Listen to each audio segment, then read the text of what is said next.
Welcome to Discipleship Diagnostics, the series of videos where we answer all the questions you have about discipleship and using the Discipleship Pack.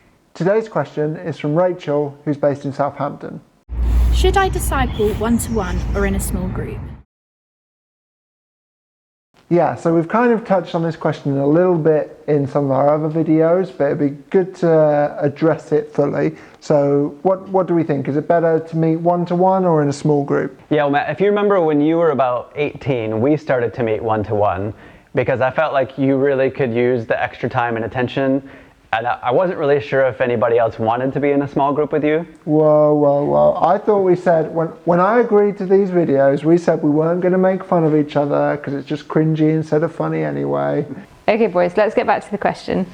Meeting one-to-one can be really, really good. So if you only have one person that comes to mind, don't let that be a barrier to start, because that can be really powerful. So what would you say are some of the other advantages of meeting one-to-one then? I think it's great because the relationship can be deeper in some ways because it's down to your interests and how you guys connect.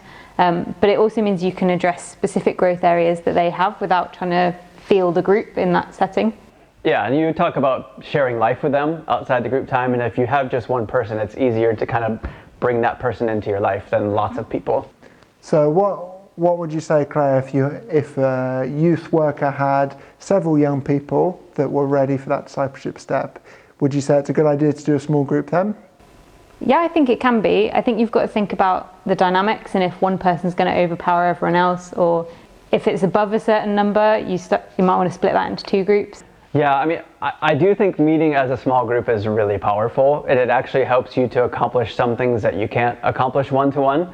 So I think with a small group, you kind of get this web of relationships and web of conversation, and the young people can actually start to practice some of the up actions as a community.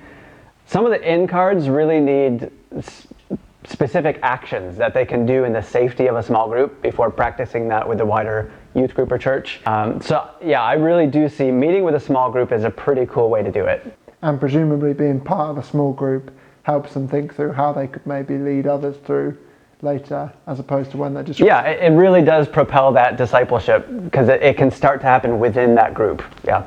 So really what we're saying is there's no best way.